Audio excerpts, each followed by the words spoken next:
Welcome into the Sports Objective, the unofficial podcast of the Pirates. And obviously we have talked more than just ECU, as we love the Carolina Hurricanes. Bubba Rosenbaum is producing tonight behind the scenes. So Bubba, thank you so much, man. He's got a lot going on, so we appreciate him at least producing the show tonight. Kyle from LaGrange Barber, is his birthday. He's 40. Don't tell him I said that. Oh, too late. He's 40 today. He'll be joining us coming up in a little while. He's going to do like maybe half the show since his birthday. We'll give him half the show off. With us right now, a good friend of ours, a big Hurricanes fan, a big Pirates fan, Andrew DiGiovanni. A good friend of ours is co-hosting guest tonight. Andrew, thanks so much for coming on, man. Thanks for having me back on. It's pretty cool when you have a Pirate fan and a Canes fan.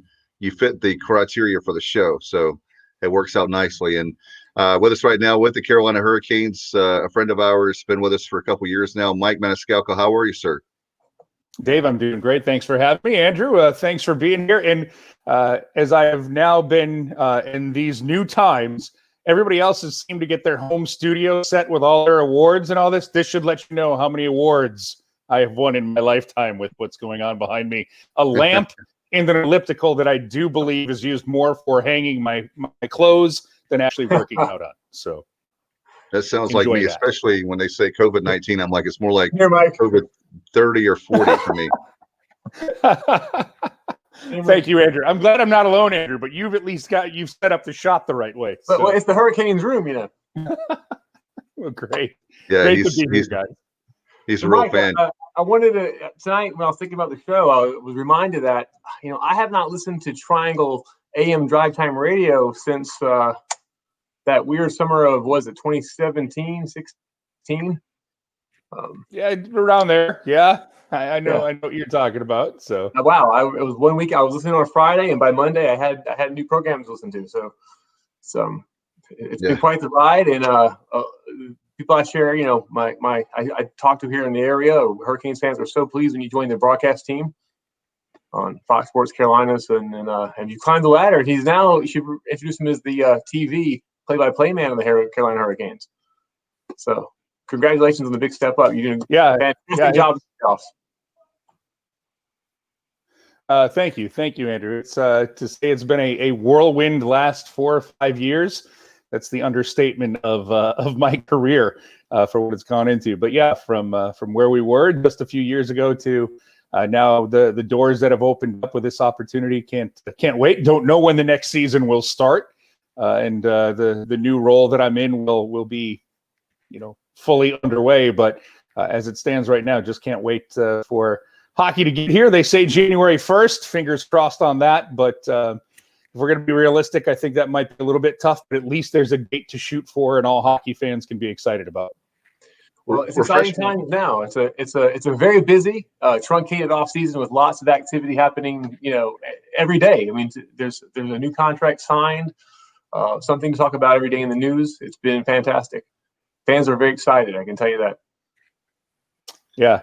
And, for me, Dave, it gives me something to pay attention to every single day of the week, like Andrew just mentioned, as opposed to, you get those lulls in the traditional summer. Well, the season ends and boom, we have the draft, and then free agency opens up, and then we find out who might be going to arbitration. So, yeah, there really hasn't been too many slow periods once we got back to playing hockey in the bubbles up in Canada and then get to the Stanley Cup Finals. So as a hockey fan, it's great to have something to talk about, it seems like, every single week. And you were talking about New Year's Day, Mike. That would be fantastic, as that's always one of my favorite things to do on New Year's, is to watch hockey outside. And with the Hurricanes, have they set a date with the commissioner, everybody there with I don't think they have, as far as having it at Carter Finley for the Hurricanes?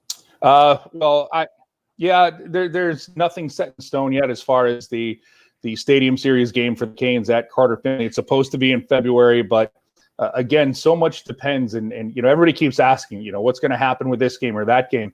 Well, if you can't have 100% capacity, the whole point of having these games kind of, you don't really want to do that. And I can't speak for the league, and I cannot speak for the organization at this point, but I think that all of these games that we're talking about, the Winter Classic that kicks off on New Year's Day, where the NHL really was making some headlines with those games, the Stadium Series, I think all of those things are going to be moved to the next season. That's just an opinion and an educated guess, nothing that you've heard from inside baseball. But it's one of the points of, if you can only have 25% capacity, or if you can't, there's no point in having those games. You can just move everything to the next season. And by the way, the Canes didn't even have an opponent for this game yet, so it's not like one team had to get their jerseys and their hearts were set on playing in this game either. So it gives you more time to prep for it. And the game will eventually be in Carter Finley, but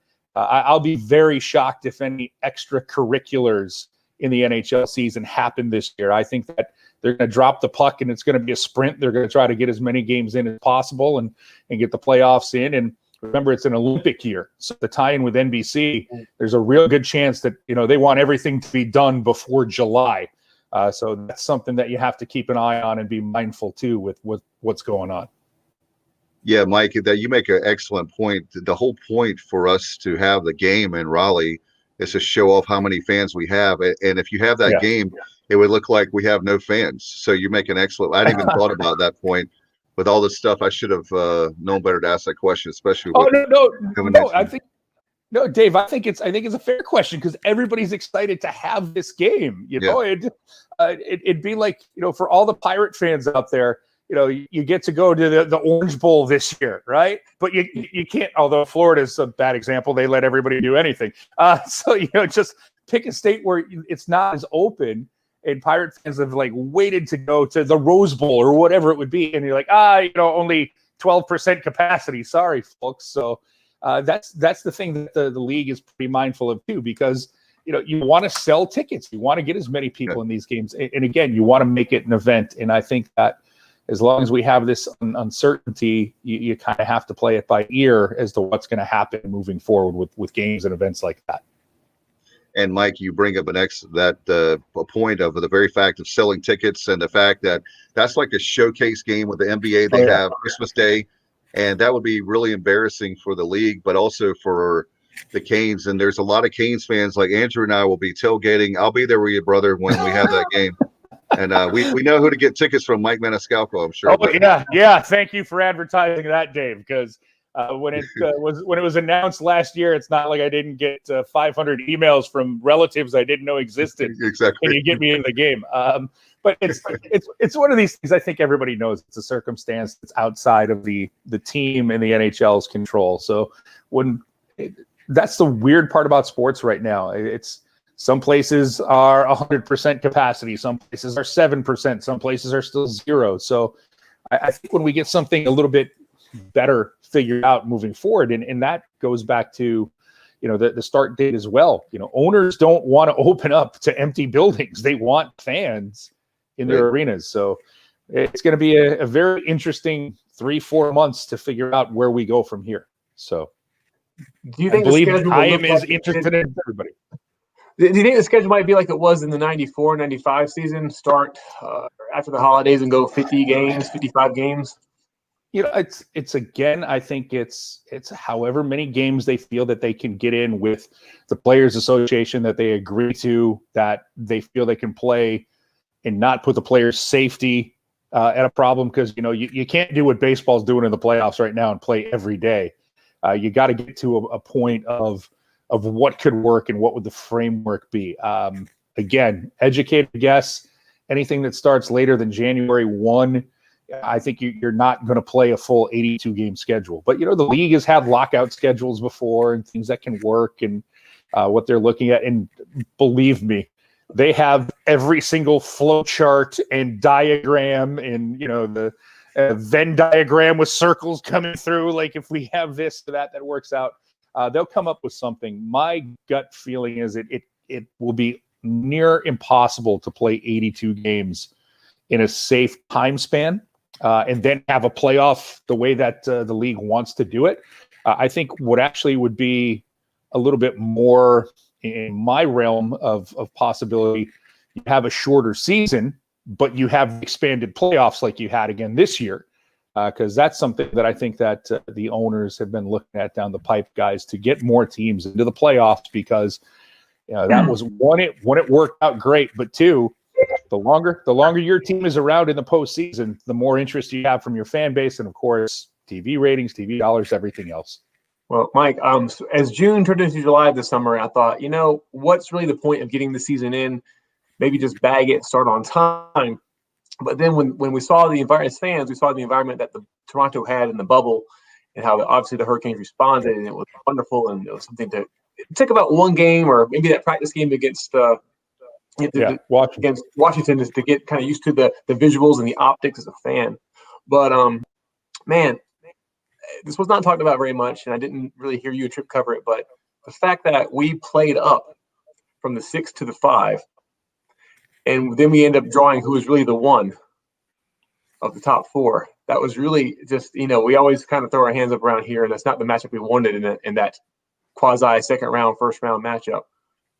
But well, first off, if we go into any conspiracy theories, I can tell you that John Swafford had nothing to do with that, for a lot of the folks who like to believe those things on the ACC side of things.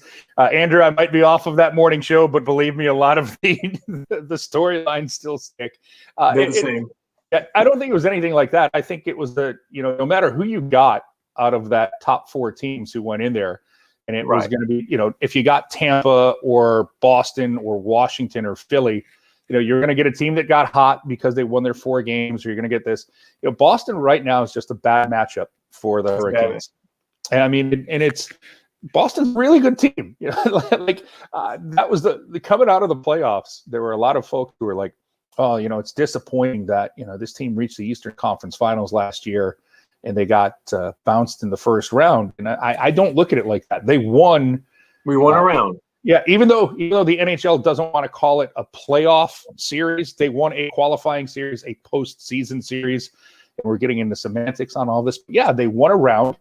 Then they played the Bruins. And I don't know about you guys, but I was calling the games. These games had a much different feel than last year's Eastern Conference Finals. I mean, these games were literally a break here, a goal there, a save made, or something that happens, and it could have totally changed that series around. So the Canes got a little bit closer. I know that the 4-1 result won't show it, but the Bruins were a darn good hockey team, and they really were. But no matter who the Canes would have played in that next round, it was going to be a tough matchup, because Philly was I think finding their game.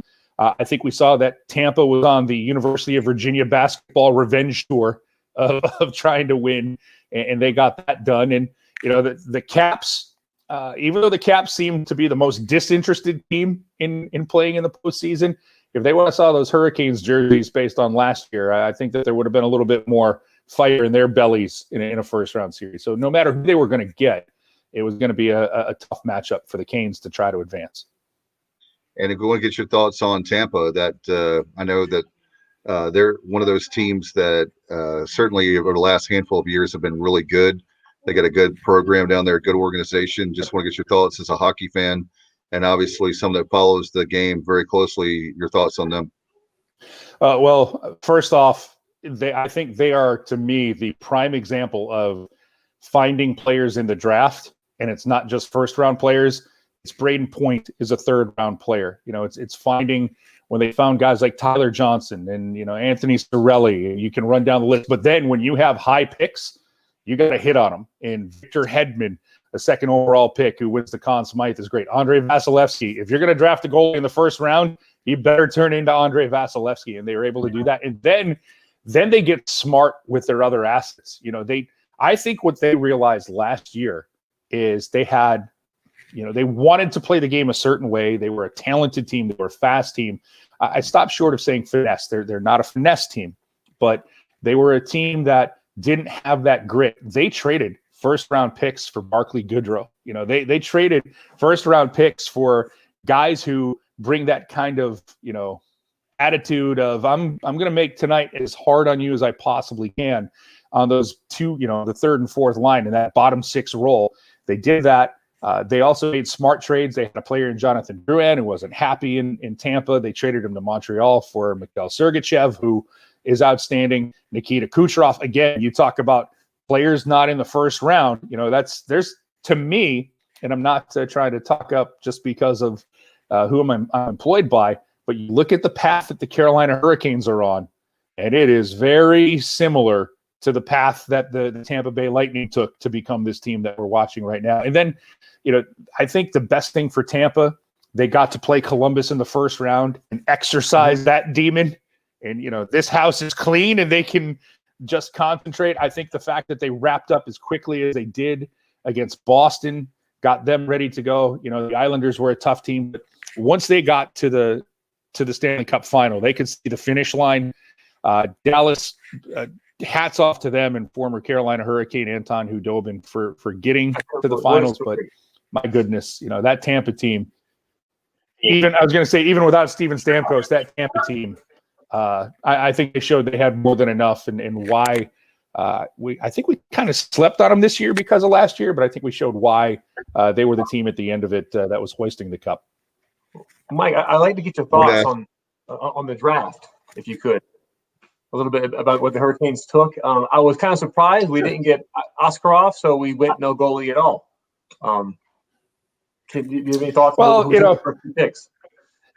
The funny thing about that, Andrew, is like everybody had fallen in love with Yaroslav, and a few folks, this made me laugh about it, is like, he's Carey Price, or he's better than Carey Price. And I'm like, well, if he's better than Carey Price, he's not going to be there at the 13th pick. There's no way. And I don't think the Canes are going to move up in the draft for a goalie who's not proven. When you looked at heading into free agency after the draft, all of the names that were going to be able to go that way. Talking to Darren York, the director of player personnel, and knowing how this team scouts and works during this time of year, Seth Jarvis was their guy that they had targeted at 13. Now, if Askarov falls to them at 13, I think that does change the situation. So that's a good question to bring up. Like, what would they have done?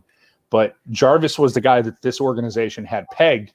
And then the way that they follow their draft board, they don't go with, well, we need a goalie. And remember, they took a goalie last year in the second round in Peter Kochetkov from he was playing over in Russia.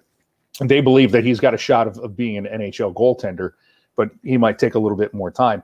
Every player that when I talk to Darren York or you talk to people in the organization, this was a guy that they had targeted either at their pick or they actually had slotted higher. So, the Canes went for skill. What I like about the draft guys is when you get your organization to a point of you don't draft based on need, you draft based on, we think this guy's the best player that we can take here. And that's where the Canes are at right now. Well, if you look at him on paper, he's a right-handed shot. Yep. Watching video, he's a puck magnet. He's dynamic. Can you see him being the 2C in a couple of seasons?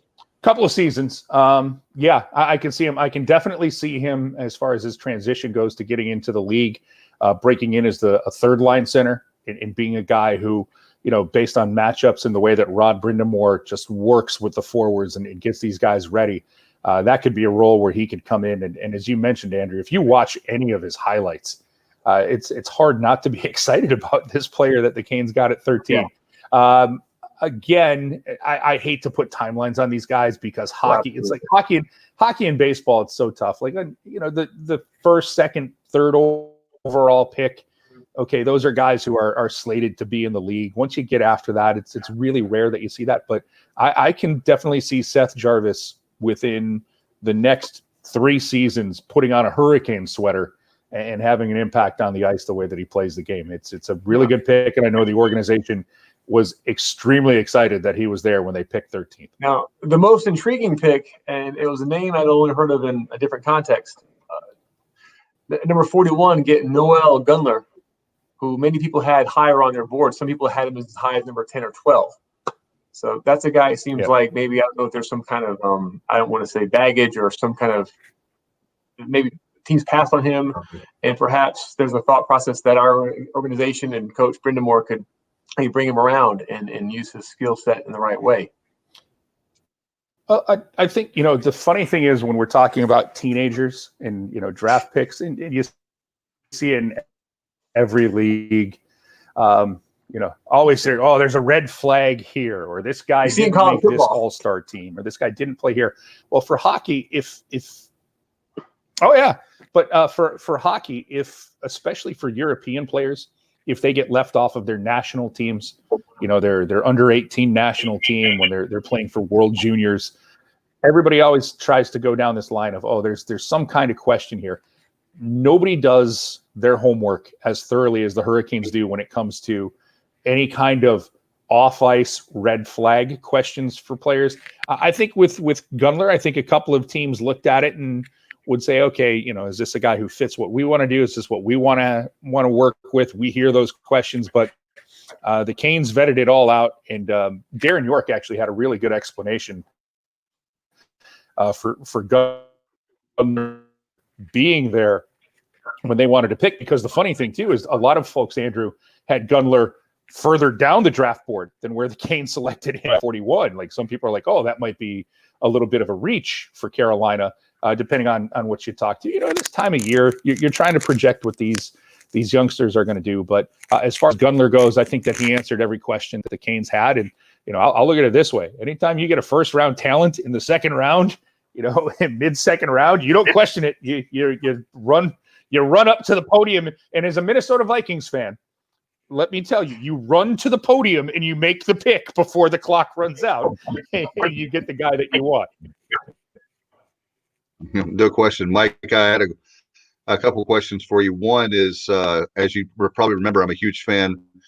Brendan Moore being the coach, that's actually worked out like I thought it would, which it could go either way. It could go where it's a sentimental favorite and it doesn't work out, but Brendan Moore has been, man, he's been what the doctors ordered. I mean, it's just been a great ride with him so far. I want to get your take on that. And then last week, something we knew would happen. It's one of those things that the player is going to retire, but to lose Justin Williams, man, that hurts. Well, first off, if you give me the rest of the hour, I can maybe scratch the surface on how great those two men are, just to be around as people. Forget what they are for a hockey team and an organization. Just absolutely great people. But as far as Rod Brind'Amour goes, Dave, that was when that move was made. Rod being around that team as an assistant, knowing the players. But the thing that Rod Brind'Amour does is he reads people. He's not this guy who it's my system and we have to play. And so many coaches, I think, today fall into this trap of it's my design, it's my system. You have to do this, you have to do that, you have to play this way. All Rod Brind'Amour demands out of this team is they play as hard as they possibly can. And there's no shortcuts. Now, he knows guys are going to make mistakes. Why? Because I never saw Rod Brind'Amour make a mistake on the ice. I'm sure that he'll say that he did, but he knows that guys are going to make mistakes. And the way that players are coming up today, you can't beat kids over the head about making a mistake. You have to be like, all right, don't do it again, and you see where they go from there. And how he has just been able to relate to his players. That's the big reason why this team has taken these huge steps these 2 years, because Rod Brind'Amour gets everything out of this team, out of these players. And on the other side of it, Justin Williams, you got to have guys in the locker room who the players look to and see what that guy's doing in this situation, how he's handling it. That's why they're your captains or your respected guys. And Justin Williams is that guy who, man, he's been there, he's done that. And to a man, if I go around that locker room and ask him about, what did Justin Williams mean to you, they would just tell you. Whenever we wanted to know how should we be feeling, we just look at him. And this is a guy in double overtime in Game 7, Dave and Andrew, against the Caps, going, all right, guys, just be calm. We'll be fine. It's overtime against the defending Stanley Cup champions. And this guy's like, just be calm. It's going to happen. And, who's right in the middle of the game with goal? Justin Williams throws it to the front of the net for Brock McGinn. And, you can't have so much today is we measure this, we can evaluate that, we have an analytic for this. You can't measure what it means to have leaders and guys who know what to say at the right time. And I'm not just saying rah-rah and pat a guy on the back. I mean, sometimes you need a guy to kick somebody in the tail. And I think that's what Rod and Justin Williams, they know how to push those buttons from those roles. And that's why we saw the Canes on this ride we've seen the last few seasons, and don't see it ending anytime soon, Dave. Do you think that Justin will? I know I heard Brendan Moore last week on the Adam Gold Show. Do you think that he's going to maybe be a role in coaching, a scout? I know right now he's probably going to play some golf, and I heard him say coach his kids, but I can't imagine Justin Williams, the mind that he has, a fan of the game, that he's going to be just kick back for the rest of his life and no hockey. I'm going to put it to you this way, Dave, and this might be a cop-out answer, so I apologize, boys. Whatever he wants to do, he will do, and he will be successful at it. So do I see him being involved with an organization? Yeah, absolutely. Absolutely, I do. I think he'll have that role, but I think that he might step away from the game for a year and, coach his son and just enjoy those things before he gets back into the grind of having to go to put it in those terms. But whatever he wants to do, he'll be successful at. And he's the guy who I can see, if he wants to be a GM, he'll be a great GM. If you want to be involved in scouting, he'll be great with that. Just because he knows how to read players and read people so well. So it'll be interesting to see what the future holds, but whatever he does, at it. And joining us now is the birthday boy, Kyle Barber. Mike, we've been trying to get him, Andrew and Bubba. Andrew and I are big Canes fans. I know that Kyle and Bubba want to go to the game, so maybe what do you think about the first game to break him in, being at Carter Finley Stadium?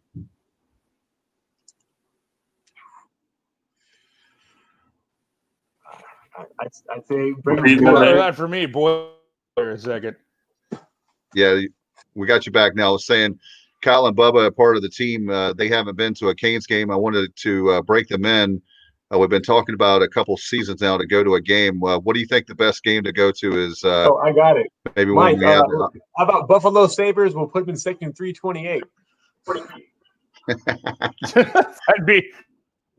That'd be perfect. Absolutely. Why not? So is that still a thing? The Sabres haven't made the playoffs in 10 years, guys. Well, For a long time. I don't know what that means. So I mean, all right. I'm just saying. Yeah. Hey, Kyle. No matter what you do, whenever you get to that game, you'll just enjoy it. Just have fun. That's all I tell everybody. Enjoy it. Yeah. And make sure you don't wear shorts. I think I picked up the first part. You can wear short sleeves as long as it's short.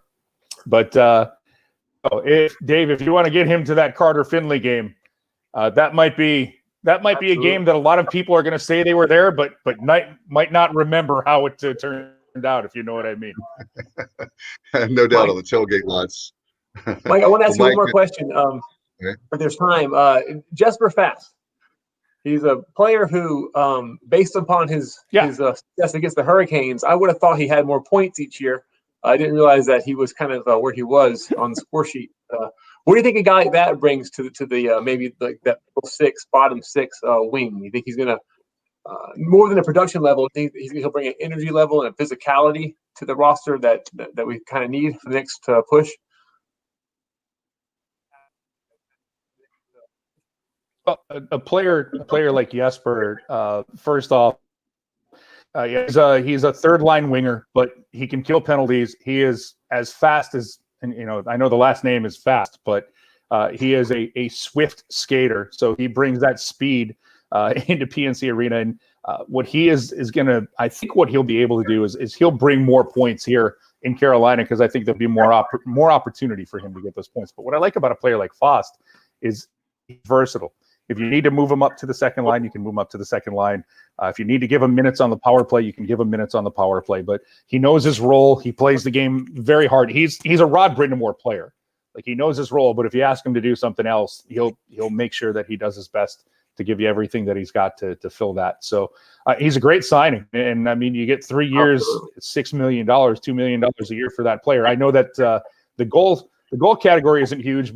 He's a guy who can fill so many roles for this Hurricanes team. I like this signing, especially with the way this team is built right now. He'll fit perfectly in that locker room and on the ice.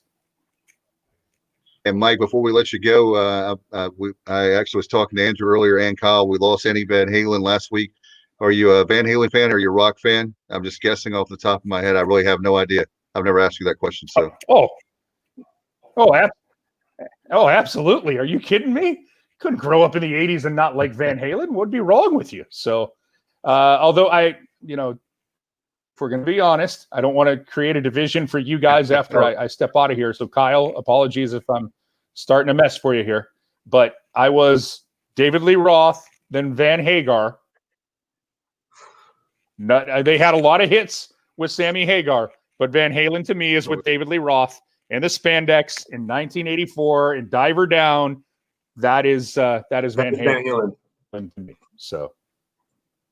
Yeah, I think that's the answer most people would give. I'm definitely a David Lee Roth fan. Yeah. Love Sammy Hagar solo, but I'm not a Van Hagar fan, just to be honest. Yeah, I don't know many Van Hagar fans, but well, Mike, before we let you go, also, how can people follow your work? And we're looking forward to having you back on whenever the season will be. It's great to see you again, and glad to see your health. You're doing very well, and certainly look forward to seeing you at a game next season, whenever that date will be. Thank you, Mike. Good talking to you. Absolutely, guys. Thank you. Thank you, Andrew. Appreciate it. Kyle, happy birthday. You look good for 25 years old, my friend. So, well, I appreciate that. I know I have bad vision. Maybe you should get yours checked.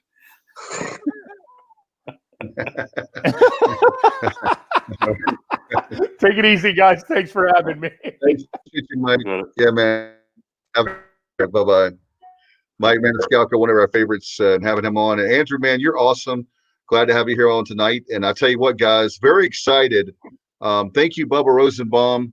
I know that he's producing tonight. We got a chance to break a story today, and I'm not sure they're Pirate Media sources. So if they have but we actually have we're very excited to have a new player for the Pirates in 22. We got a commitment today for Joe Dooley's staff. We're very excited about. And Bubba, I don't know if we have that video, if you can put that up. If not, I know we have it on our YouTube channel. It's the name of the player is Chancellor White from I think it's Richmond, Texas. Love that town, that name, but it's right near Houston. And he's a shooting guard, 6'6". I'm doing this on the top of my head.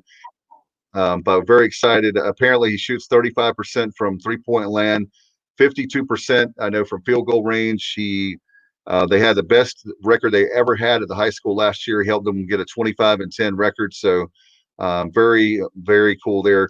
In fact, it's on the ticker right now. He's actually going to be, I believe, a junior coming up. What was he? Go ahead. He's a junior this year? Okay, so it's 22 class. Yeah. What was his offer sheet like? Do we know?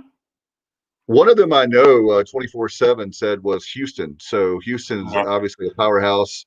Right, obviously down the road, they would know about that kid. And we got Joe Dooley, guys, is doing a great job of getting guys that can shoot the basketball. Not trying to be funny, but we haven't really had the shooters that we needed, especially to compete in the American. And now we're starting to get guys that when they get the ball, you shouldn't be scared they have the ball. Where before they got the ball and you were not scared, they would just leave guys wide open. I mean, they can't hit a shot wide open. I think Billy tried to address the size issue, and now he's addressing the shooting issue, and he's building it here. I will be surprised if Dooley doesn't eventually get it done here.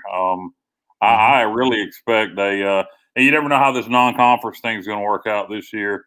But with the right non-conference schedule, I predict a winning record in year 3 for Coach Dooley. I said it for Dooley when he first was hired at his media day, year 3. Said the same thing for Mike Houston. Next year is Mike Houston's 3rd year. I don't know what it is about year 3 for both of them. It's just that gut feeling I have. It's not anything that I know. But I will tell you guys, by the way, Thursday is media day for basketball. So they get a nice pickup today, a couple days for media day. And of course, it's going to be on Zoom. We'll have it. It's 2:00 that'll be on Thursday. So you can look at Facebook Live, or certainly the YouTube channel will have that for you right after, I'm sure. And just really big pickup. Very excited about it. I want to give a shout out to Frank White. He actually sent us the video of Chance White. I guess Chance is his nickname. I guess Chancellor White is his name. So pretty cool. We don't have a chancellor at the university, but we have a chancellor on the basketball team in 22. Maybe we'll have a chancellor by 22. I don't know, but that's a whole nother show. I don't want to mess up the show Hey, for well, at him, least we but I know really one guy like that the won't fact. be. At least we know one guy that won't be chancellor. So. Yeah, yeah, exactly. So that was really exciting news that we got today. And again, check out our YouTube channel for that video. His commitment video he made is excellent. And want to send a shout out again to Frank White. In fact, he said hello to us earlier. Appreciate you very much, very much. Anyway, thanks very much. It's going to be a very exciting night. Exciting nights plural when we have that guy. Guys like him. You have Jaden Gardner, and then you have all those new guys coming back. 11 guys last year. You have all those guys coming back. Then you have the freshmen coming in. I think you're right, Kyle. You talked about this rock star staff we had, and we lost Rafael Chilius, I know, but when we had Justin Thompson, the new coach, we had him on the show. Bubba did an excellent job with that video, with that interview a few weeks back. If you haven't heard that, you hear that in the archives. But great coach, great pickup by Coach Dooley there, and all those guys are like students of the game. They love to recruit. Rockerford would rather be recruiting on the road 100% of the time. And they told him, they said, "Hey, coach, you kind of have to come to the games and sit on the bench." But that's the kind of guy you want, is to get talent, right? Right, guys? Yeah, absolutely. Can't win without talent, particularly in this league. I mean, you're not going to scheme your way to winning in the American in basketball. You definitely got to have adequate talent, and Dooley and the guys doing a great job recruiting to get to that level where we can be competitive in basketball in this league. And you got to have And depth no doubt, too. we definitely know about. You guys on? Yeah, Yeah, I'm here. yeah, we're going to bring in Coach Rick Minner now, who joins us. We were obviously huge fans, and I know that we're telling you, Coach, early in the '90s, you were at Cincinnati and knew a lot about Southern Miss, and here you are now. Congratulations on the new gig down in Hattiesburg, and we have a lot of Southern Miss fans who watch this show, so I know they'll be glad to see you tonight. Well, I'm certainly happy to be here. This thing was kind of strange how it came about a week ago, actually. And then we put it together, and I got in on Sunday afternoon. Just look forward to being here, becoming a Golden Eagle for a little while, see what happens. Hope Scotty Waldron does a great job here during the interim. And, my job is, in all reality, is try to help remove the interim tag from him, But we're just pulling for him to get that done one game at a time. Coach, what's your official title at Southern Miss? I guess you could call it a typical quality control type position. Somewhat advisory, consulting on the defense, looking forward in the quality control area, the analytical world. I work with Tony Picaro. They're the defense coordinator, and I'll kind of start on a Wednesday, Thursday, eyes forward for me, give me a 2 or 3 day head start on this case Liberty coming up next week. And then he and I would converse on Sunday evening, probably spend an hour talking. And then that just gives him and the rest of the staff kind of a jump start before they close out the old game, get ready, head into the new game of the week. And that's kind of what most of these analysts are doing around the country. When you hear about analysts, they're kind of a look forward type person. And then I get involved in the game plan for the first couple of days of the week, and then they're well on their way. And then I move over and go right back to the next game again. And then I don't know, haven't been here long enough to know what duties on the weekend would be. Really haven't been told a whole lot. I know we're getting on a plane going to UTEP, Lord willing. And but it's exciting. It's kind of peculiar and kind of strange that I've been here so many times as an opposing coach to play these guys, and very good memories. It started way back in the mid '90s when Southern Miss was a charter member of Conference USA, and we had great battles with Jeff Bauer's team. And he was, he and I were very similar. We had successes in our program, and then after a while, probably people grew tired of us. We maybe over overstayed and extended our stay. And this day and age, you get 10 or 12 years, like I got 10. And, when that time comes and, people say it's time for new blood and fresh faces and new stories and those types of things. But I walked out here on this stadium field a couple of times, even though it now has field turf. Back in the day, we had some classic battles down here between the Bearcats and the Golden Eagles. I mean, we were both wired very similar, both hard-nosed, strong, athletic, fast, quick, the type of teams that nobody wanted to play. I know those guys at Southern Miss knocked off many what is now a Power 5 conference type of an opponent. You never wanted to play Southern Miss because particularly their defense was always nationally ranked. So it's been fun just to get in here and get to know some of the guys. And it's a small world in this fraternity of coaching. So, yeah, I've got familiar faces around here. Coach, you mentioned back in the Coach, 90s. I was going to say that very fact. Go ahead. Got some lag here. So you mentioned back in the 90s the battles between the Golden Eagles and the Bearcats. And obviously, you guys at Cincinnati played very physical football when you were the head coach there. And right. God knows Southern Miss did. And Southern Miss always known for their defense, going back, as long as I can remember, always had great defense. It's shocking to me to see their defense give up the amount of points they did say to Tulane. I know they had some issues with COVID, with some guys opting out before the season that could have been, a big part for their defensive line. I don't know if you've had much chance yet to look at the film of their talent. Where do you think they are from a personnel standpoint, particularly in the front seven? It's hard for me to say. I haven't been here long enough. Like you say, I haven't even had a chance to watch that particular ball game. I just followed the scores like any sports fan. It was unusual. I do know that they've had a number of kids opt out that were pegged as starters. I mean, some next level type guys even they're going to be missing, right now from this year. So I'll have to wait and see and kind of evaluate as I go. And each week, this whole this 2020 world that everybody's living in is almost day to day.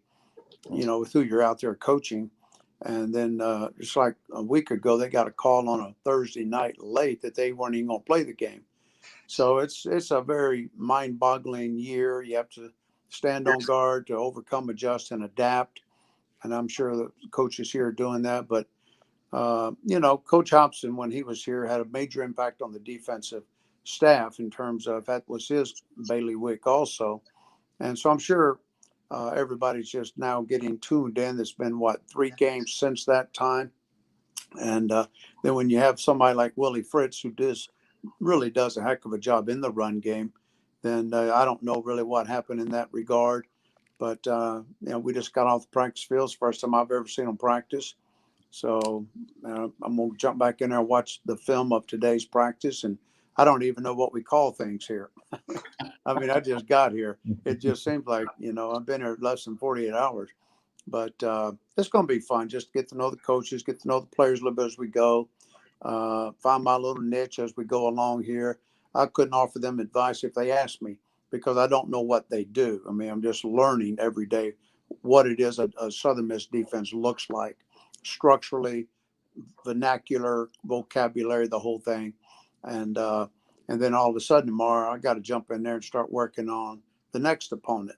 So I'll be playing catch up here for a few weeks. I joined the St. Louis Battlehawks back in February on the week of the opening game and became the linebacker coach because I'd been in Birmingham the year before. I was a good fit for him. We ran the same defense. But just the fact of me coming in back in February on Super Bowl Monday, I just felt like I was scrambling from the moment I got there to play catch up. It's a very similar feeling. I mean, they're in mid-season here, and I'm just showing up. So it's a little bit of I don't know a single player on the team. I love getting involved with kids, just to share things, offer advice, talk to them like a grandfather / veteran coach, and get to know these kids a little bit better. But I haven't even had a chance to get to know that yet. Coach, Davis, for the very fact we were talking to our previous. Yeah, I'm sorry, we have a little bit of a lag there, Coach. I was going to ask you about, we had our previous coach talk about the very fact when you're talking about with the players, not knowing the players, that he was talking about the fact in hockey, in this particular case, but now with football, you can relate it the same way about how some coaches have a certain system they go by, and the coach of the Carolina Hurricanes, he can adjust his system based on the players he has. Would that be the same thing? The philosophy of getting to know these players and adjust how, I guess, that you're going to give advice, or is the coaches on defense how to maybe that you could. I mean, they've got a really good defensive staff here. You got a veteran defensive line coach who played here. You've got a linebacker coach and a secondary coach, a nickel coach that have all been together. These have all been Jay Hobson's guys for a long time. And just because he's no longer here doesn't mean makes these guys not a perfect fit here for these particular players in what they're doing structurally at this particular time. This is the defense every one of these kids have been recruited to and played in the last 4 years. And this staff is the right group to try to right this ship a little bit, particularly with that Tulane game. We went out last week, played so much better against North Texas, I understand. Again, I haven't even seen that film, but I know they played better. And we're playing a tough, hard-nosed UTEP team on the road that tries to pride itself in running the football. So we got to get things fixed. We know that. But the guys are great in the staff room. They've welcomed me. I just kind of sit in the back of the room. Maybe, 2 or 3 weeks from now, maybe I'll have more input, or they can ask me, Coach, what do you think about this? And as I begin to do the scouting analysis of going forward, I'll know a lot more about what we're about to entertain for the upcoming game. And then Peck and I'll sit around and talk, and he'll say, well, Coach, what do you think, before he even goes to the staff? And that's where I might begin to have some little thought here and there. But they're a 3-man line defense, kind of a 33 nickel type of defense. That's new to me. I've been more of a true 34, a little bit of 4-2-5. So a little bit structurally, you just got to keep learning more and more about what somebody else does. What do they call it? Who are they doing it with? And all that'll come. It's just a matter of time. Coach, as you get on the plane to fly to El Paso, it's kind of weird when you think about your first game at USM, in your new role, and you walk into the Sun Bowl, and who's standing as head coach on the other sidelines? Dana Dimmel, somebody you know well from your Conference USA days. Talk about Coach Dimmel and what you remember about his first tenure at Houston. Yeah, Dana and I became friends, not just foes. In coaching, we became friends. We went to some of these bowl event festivities in the summers together. Just kind of got to know each other away from the field. Dana's an excellent person. He's been well trained. I'm happy for him that he got another shot, as we had all during our time would have liked another shot. But he had Wyoming, he had Houston. Goes back to Bill over at K-State. Now he's got another shot. He's got a great O-line coach in Mike Simmons. I worked with Mike over at Indiana State in 2010. So Hoss, they call him, is a heck of a line coach. He played in the league 8 or 10 years. And you got Canales as the offense coordinator. He's been around a long time. And Simmons and Canales worked together over at North Texas on a previous regime. I think maybe a Dan McCarney's group over there. So it's a small world, like you say. And ironically, when I was at Marshall, right, Conference USA School, had a 2-year run up there, 08, 09 with Mark Snyder. The last game, you can talk about memory, the last game I ever coached in the regular season at Marshall in Conference USA was we got on a plane, went to UTEP. And UTEP was 3-8 at the time, going for game number 12. And somebody asked me during the week, how good are these guys? Because they've won 3 games. And Mike Price was the coach. And I said, if these fellas ever get hot and start throwing and catching everything, because their scheme was great. Mike Price is a great coach. Well, they got hot that day. So they hung a 50 spot on us out there. And Mark got let go the next day. Fortunately, at Marshall, we got a bowl game. And I ended up taking the team to the bowl game. So it's kind of, I was at New Mexico State way back in '84. We played in the Sun Bowl. because we had to play UTEP as a rival game. So I've had a few trips out there, and got some friends on that staff. One of them just texted me last night, said, "Hey, congrats on your position. I heard you're there. Look forward to seeing you on Saturday, or whenever we first hook up." So the coaching fraternity is full of great, great people. And while we're rivals, certainly in battle and on the field, most of them are tremendous people, and they're really good friends off the field and in other venues. Yeah, speaking of the coaching fraternity, Coach, if you don't mind, we're based out of the eastern part of North Carolina, and so we all are follow the Pirates. And a guy you coached with at South Carolina, and he was on your staff at Cincinnati briefly, Yeah. Steve Shankweiler. Yeah. Yeah, he's back with us. Talk about Coach Shank, if you will. Oh, Shank was a great one. Again, our rival from Cincinnati to East Carolina was always a fierce rival. Steve Logan and I are good friends, same way. And I got to know Shank because of a buddy of his, Mike Cassidy, who had been on, who Mike and I worked together 3 times. And he started at East Carolina with Bill Lewis a long time ago. Shank was on that staff. So Shank and Mike Cassidy are great friends. So I knew Shank long before I hired Shank. Then when Steve got let go down there at East Carolina, he was available. And as always at Cincinnati, I had openings with guys, flying the coop, going to the BCS conference back in those days, many going to the NFL. And so I jumped on Shank. Steve Logan called me up, said, "You'd be nuts right now if you don't offer, Shankweiler a job." And he came, and Shank would tell you that his 1 year we had together, for him and Patty, it was a great year because they love Cincinnati. It's just one of those towns, that you can find some things to do, particularly when, you're kind of empty nesters and you're just having a good time with your wife in and around the office, outside the office. But they don't come any better a person than Steve Shankweiler. He is the salt of the earth. He's a high moral, high character guy, raises his children that way. Wouldn't, the guy's probably going to live forever, knock on wood, and probably coach forever. And I don't know how many stays this is in Greenville. Is it 3 or 4? 4. Okay. I mean, he ought to get a discount on buying a house there or something, But no, he's a great coach. He's a tactician. He's been a head coach back in the high school days. I think won a state championship. He's a leader. He's an extroverted guy, which means he's not afraid to speak up. But he's a team guy also. He's a team player, gets his kids to play hard. They're very caring as a couple. I'm talking about Patty and Shank love their offensive line guys. And they're always having them over probably for dinner every now and then when the coast is clear. But they don't come any better than Steve Shankweiler. He's a great man. I have one more question, David, then I'm going to kind of bail out and quit hogging the interview, let you two guys talk to Coach. Just if you will, you mentioned about losing coaches to BCS schools. I remember some of the guys that you had on your staffs. If you will, kind of inform the viewing public here, some of the guys you had coached under you at Cincinnati. Okay, yeah. We don't have time to name all 50. But no, some of the highlighted guys, I had John Harbaugh on my staff early on.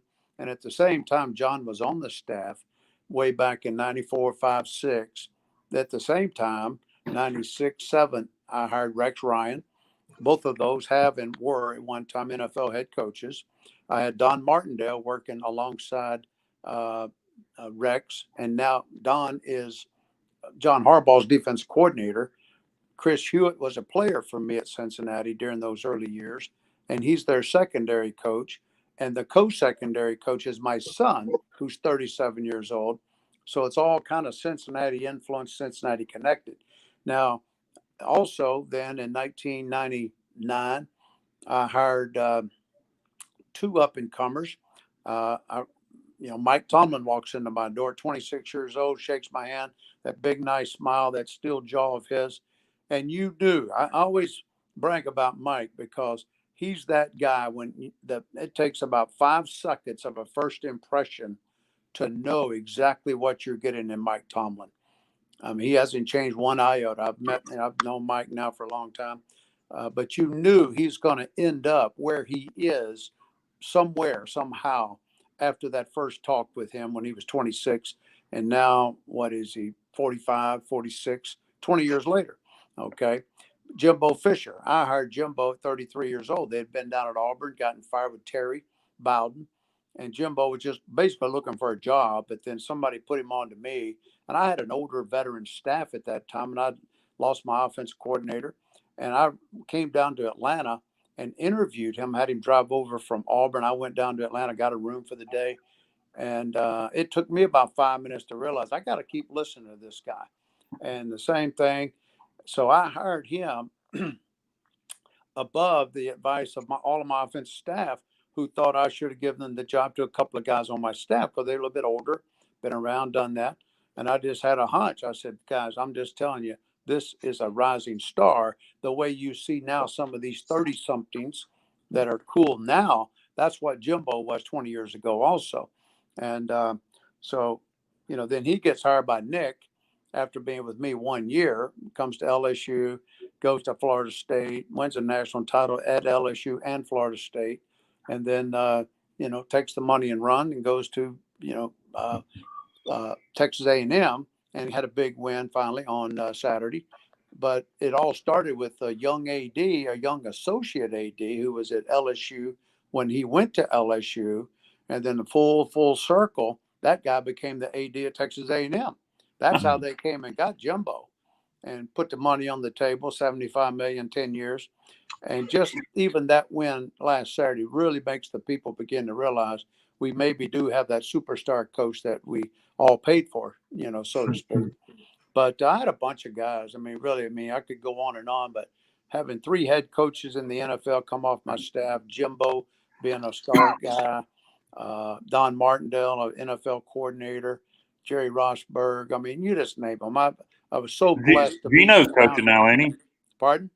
Gino's coaching now, isn't he, at Cincinnati? Gino is back at Cincinnati, yes. He played for me, got into coaching pretty quick, did the GA route.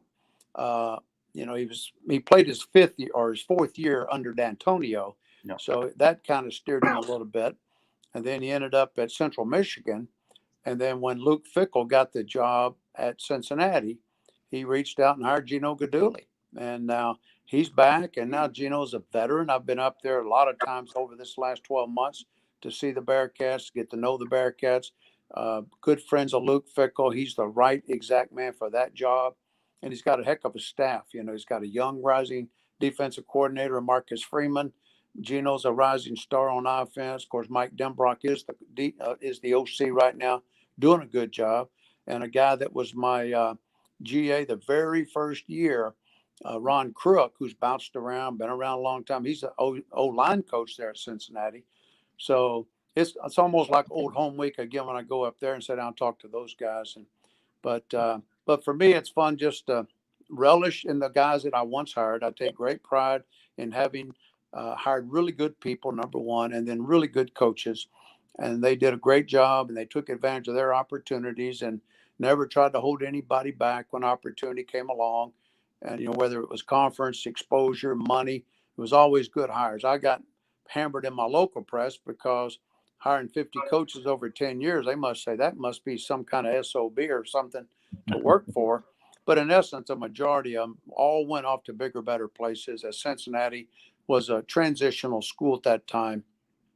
And I got guilty of hiring from the top down. I knew when I hired great coaches that I was going to lose great coaches. And so you had to live with a little bit of that transition and turnover. But, particularly when you hire an ex-NFL coaches like Rex Ryan, you knew you were only going to be lucky to get Rex for a year or two. Same with Jimbo. He was a star. John Harbaugh, you wasn't going to keep him around forever.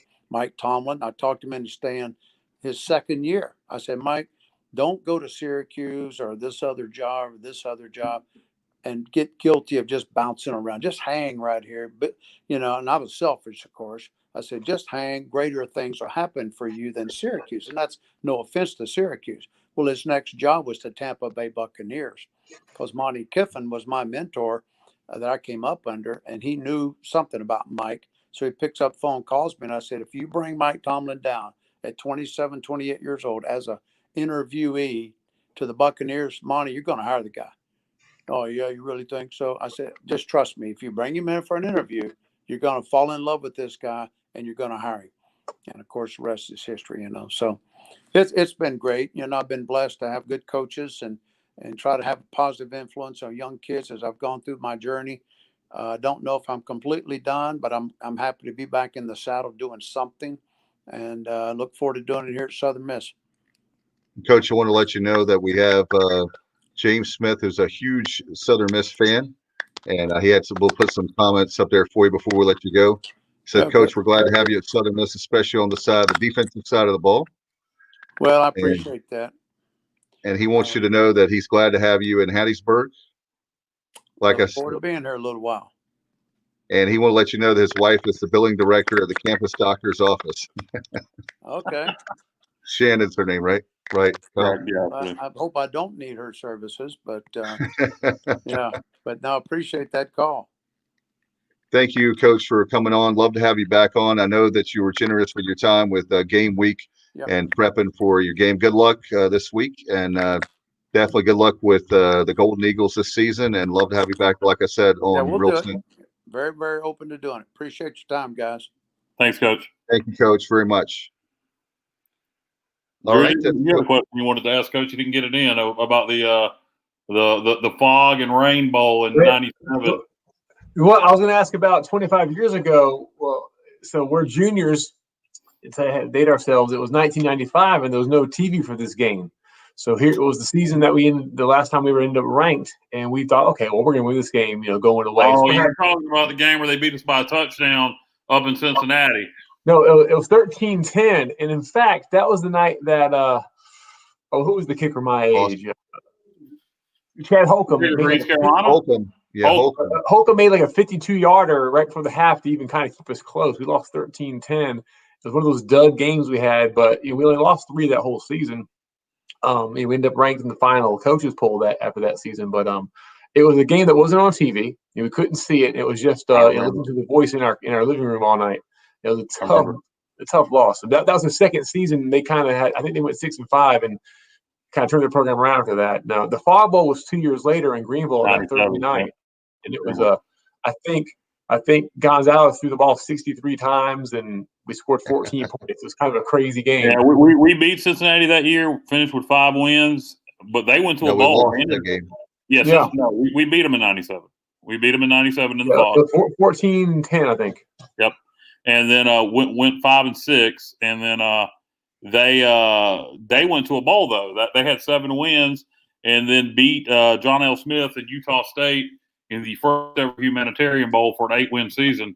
But we did beat them next to the last game of the regular season. I remember we played NC State the following week. Oh, the '96 season. 97 was it? Yeah. Then '99 we had them. Yeah. Okay. And then '99 we had them in Greenville. You're talking about NC State. Huge fan of Coach Minter. You think about the coaches during that time, guys. You mentioned another one, John L. Smith at Louisville, Rick Minter at Cincinnati. You had Jeff Bauer at Southern Miss. You had Steve Logan, East Carolina. Conference USA had some really, really talented coaches. I know that the '90s are one of my favorite times because Andrew, you and I went to school there in the '90s. We're dating ourselves as we have a birthday boy that just turned 40 today. Happy birthday to Kyle. Yeah, you missed one. Houston had a guy by the name of the love coach. What's his name? Bubba, help us out. Bubba, help me out. His son's the head coach at USC in Western Kentucky. Ken Helton. Ken Helton was at Houston at the time and did a good job. And now one of his sons the head coach at USC. The other one's the head coach at Western Kentucky. Yeah, I'm a huge fan of that time period. If you think about it, all those teams in Conference USA at that time were really good teams. We basically were a bunch of teams that we just formed a league together with Conference USA, but a lot of great coaches during that time. Very excited to have Coach on, and good luck to him. I hope that things work out there with the Golden Eagles. And I know what a great program at Southern Miss. We say that a lot because we have a lot of Southern Miss guys, ladies watch the show and listen to the podcast, but certainly you have to, that's one team that I'm hoping that with John Gilbert on, obviously being the AD now at East Carolina, formerly of Southern Miss, so we can get that on. I mean, get that on the schedule to have Southern Miss. Yeah, we don't have to. It's I can understand with the distance it not being a regular game, but Let's play him. Let's play him. Let's sign like a 4-game deal. Play him maybe 4 times over a 10, 12-year period, something like that. It'd be great. No doubt. Guys, want to mention too, we lost Joe Morgan yesterday, very Hall of Famer, 77, passed away. Want to mention a big loss in Major League Baseball. A huge fan of his, and I got to tell a funny story really fast. He came to the Jordan Classic in '98, and this is a true story. I was asked to film the tournament. It was the first time they had a Skins game on. I think it was a Thursday or Friday, and they asked me to film something, and I am not a videographer at all, not at all. I'm nervous as all get out. I'm like 25 at the time, and then you're videoing, no pressure, Michael Jordan and Joe Morgan, and so I'm there. I actually settled in. Nice. I bet you I can guess, Dave, which one was nice to you. Joe Morgan. Yeah, easy guess. The funny thing about the story was the fact that he was the nicest guy in the world, but he got focused on his golf game, and he was not a good golfer. I'm glad he was way better at baseball, thank goodness, than golf. But I'll never forget. Imagine? I know you're talking about Joe Morgan, and I don't mean to step on you here, but can you imagine being a billionaire, being one of the most successful people in the history of the world, being beloved by everybody, and just being a miserable son of a bitch like Jordan? I mean, how can you be beloved, be a multi-billionaire, own an NBA team, own a NASCAR team, and just be an asshole? Michael Jordan. There you go. Well, I won't tell the Michael Jordan story I experienced. I'll leave it at that because it's the moments for Joe Morgan. But the funny thing about Morgan was the fact that he was just playing awful. I mean, I can't talk. I'm terrible at golf, but I chase the ball more than anything else. But he's hitting the ball, and we had him mic'd up, and he was talking bad language we cannot use on the show. And it's hilarious when you're going, no, way worse. And you're like, oh my God, it's Joe Morgan. But he was the nicest guy in the world, and I hate to lose him. I think he and John Miller were the best broadcast team they had on Sunday Night Baseball. No offense to the guys now, but I really love the two of them.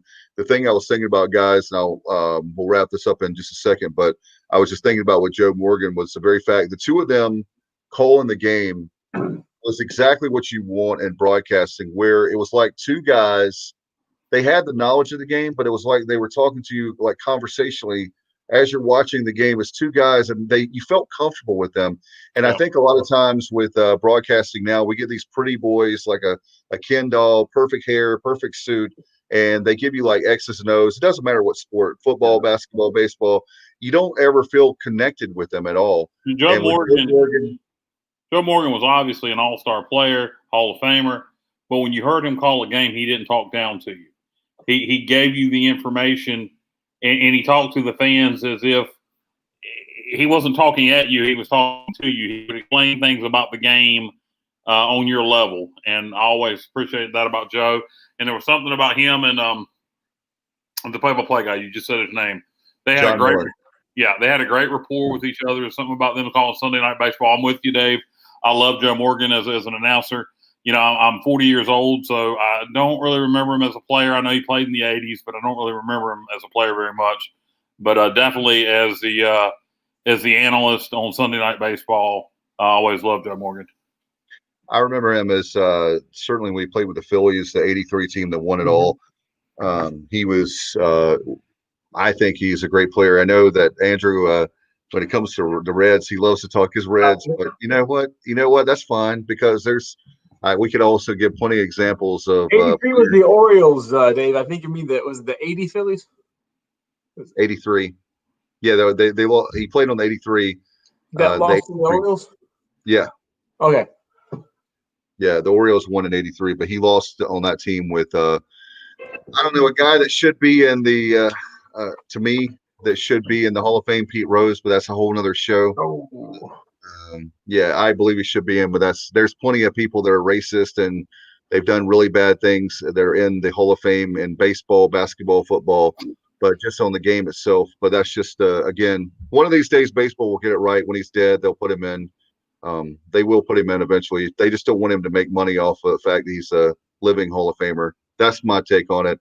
I think the guy had over 4,000 hits. He did everything Yeah, he betted on baseball, which was not great, but I'm a Pete Rose fan, so I think he should. I'm not saying he's a good man. I didn't say that he is a saint, but how many people are saints that are in Hall of Fames? Look at Lawrence Taylor. Enough said. Drop the mic. So wait a minute. Wasn't Lawrence Taylor a Tar Heel? he was, but I mean, aren't they held to a different standard? I mean, it's the Carolina way. Lie, cheat, steal, do whatever you want and get away with it. I mean, isn't that the Carolina way?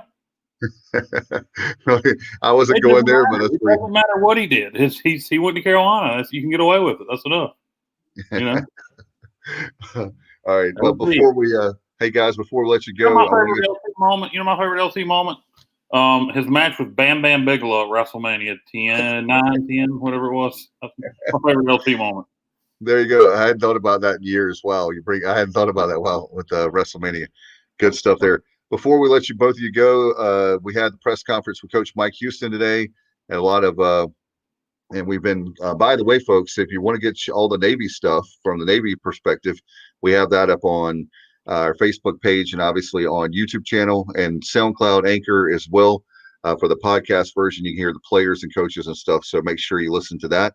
But hey, real quick before we go, talk about the Navy game just briefly. You kind of get the feeling, and not just, well, I say kind of get the feeling, he flat out said it. One of the reasons he hired Blake Harrell and Roy Tesh was because of their reputation of being able to stop the triple option. He talked about it on the coaching show. He mentioned it briefly in the Zoom with his weekly press conference. He talked about how they've, as a coaching staff, been working on Navy since Roy Tesh and Blake Harrell, took over their positions back in January. And Trip Weaver. Yes. And he said they've been working on the triple option in Navy ever since. He said they have had a scout team specifically doing nothing but running triple option pretty much after practice for a while now. So there's been a lot of work put into this game. Be interesting to see how it turns out Saturday. I got a good feeling. We'll see, but I don't want to get my hopes up too high. But I'll tell you this: I was always taught, if a line doesn't look right, don't touch it. And we're only a 2-point underdog now to Navy. And that screams take Navy. But I was always told, Drew, and with your Italian heritage, you may be able to know this. The Vegas people always say, if a line don't look right, don't touch it, correct? Leave it alone. Walk away. Yep. Well, maybe Coach Houston can join. He was the second coach besides McNeil to beat South Florida. Maybe he can join him as a second coach to beat Navy in consecutive weeks. But we have to get up early. We have to control the ball. We can't get behind 2 scores. By the way, guys, if you think about last week, we only had 1 win, like you're talking about, 2014. Now we have 2 wins South Florida. The same thing with Navy. We only have the 1 win in 2011 with Coach McNeil. That maybe we could actually. Last week we broke the I guess got the monkey off our back with South Florida. This week with Navy. And guys, one thing I can promise you, I told you this earlier, Kyle. I just have a feeling if we lose a game, it won't be a blowout like 66-20. I would hope not. I would hope not. I would hope not. I don't know. I got a good feeling. We'll see. Like I said, I don't want to sound like a broke record here. I don't want to get my hopes up. But if we beat Navy this weekend, to me, that's a signature win for our program, or for the Mike Houston version of our program. And I think it could be a turning point for us. I think knowing the history with us and Navy and the way that Pirate Nation will react, if we beat Navy this Saturday, Pirate Nation will react as if we've beaten, I don't know, Alabama. I'm telling you, that's how bad Navy's destroyed us. You guys know. And it could be a turning point for the program. I'm not saying we'll beat Navy and then go on and have a 7-8 win season. I'm just saying it could be a point where we're competitive on a weekly basis and are able to be a threat to beat most teams in the American. Well, I'm going to speak hypothetically here, okay? Because the 3 of us can't be. I don't know, Andrew. I'll speak for myself, but we can't be at the game. But if we were at the game and Navy wins that game, would you guys be adults and tearing down the goalposts on Saturday? If Navy won the game? No, we won the game. Oh, I know I wouldn't tear down the goalposts, but I wouldn't blame the students if they did. I can see Andrew D on the top. How bad they've beaten us over the years. I wouldn't blame anybody if they wanted to. If we beat Navy, I will celebrate that win as if it's a win over a quote-unquote Power 5 school. I mean, they've just owned us. They've embarrassed us. It's really quite strange when you – not so much the record. Sometimes the team just has your number, but the scores. The way they've beaten us is just quite strange. No doubt. Let's put Bubba, can we put Johnny's comment up? Really cool there. I go confirming we're looking at a possible big-time contributor for Navy game to miss because of COVID. So there you go. I appreciate What'd you say, Drew? It's Kyle. Kyle's not going to be there. Man, hey, brother, I got a history of having asthma, and I'm rather obese. I do not need COVID. No, please don't. We love Kyle, brother from a different mother, birthday boy, and it's going to be. I'm a man now. I'm 40. Hey, he's a man. He's 40. Man, 40. You're the man. Yeah, you're just getting started. I told him earlier, Andrew, getting ready for the show. He's just getting started. So when you turn 40, you just get started. Big time contributor may miss because of COVID. We got some off-camera news here. If the Pirates win Saturday, we'll get this goalpost at Carter Finley for you. All right, that'll work. That's you're gonna start a riot. Typically, you don't just miss one guy off the team because of COVID. Typically, there's contact tracing, so that's interesting to see how that'll play out. Hopefully, that doesn't mean they cancel the game. Yeah, let's hope not. But you never know with this contact tracing. If you got one guy that has it, then that means there's going to at least be one other guy that's out because of contact tracing. And big time contributor, what side of the ball? Yeah, exactly. By the way, I want to remind you guys on our Pirate preview this week, have former East Carolina quarterback Dominique Davis, who was obviously part of the Pirate team that won up there in Annapolis in 2011. Plus, we'll have play-by-play voice Pete Medhurst. That's coming up on Thursday night, so I want to let people know that. Make sure that's going to be a huge show. I know, Andrew D., you're going to be commenting, I'm sure, and while he's going to be vacuuming 1 second, his wife is going to be getting on it, please vacuum, and then the next minute he can watch the show, or 5 minutes or whatever it takes you to vacuum. So I know that's going to be a lot of fun. And guys, it'll be just nice when we can all get together and watch a Pirate. Maybe there's, by the end of the season, by Thanksgiving or something, we can watch a game together. It's been so long seeing a Pirate game. It'll be, win or lose, it'll be nice just to be at a game, don't you think? Absolutely. Yeah, it'll be great to be at a game. Yeah. Much better if we win. Oh yeah, no doubt. definitely much better in Greenville, and the traffic jams are a lot more enjoyable when you win a game than when you lose a game. You just want to get out of there, and to sit through the traffic is a terrible thing. We also have the Inside Slant will be coming up Friday night or Saturday morning. We'll have that, guys, as well. And I appreciate both of you joining us. Andrew D., it's great to see you, man. And found out that you're a fan. I found out Andrew D. is a fan of Mike D. and Beastie Boys. So I found that out. Kyle told me that. So we'll have to talk about that on another show for sure. Thanks to our great guest tonight, Mike Maniscalco of the Carolina Hurricanes. Rick Minner, now with the Golden Eagles of Southern Miss, the former Cincinnati coach, and coached at great places like Notre Dame under Lou Holtz. And as he told us about all the coaches, that Rick Minner coaching tree is really awesome. So guys, great show as always. Appreciate you very much. Hopefully we can get a win on Saturday. And again, by the way, folks, on Thursday, don't forget we'll have the media day for basketball. Can't wait for that on Thursday afternoon. It's gonna be a lot of fun. All right, until next time, you've been watching and listening to the unofficial podcast of the Pirates, the Sports Objective. Good night, everybody, and always go Pirates. Go Pirates.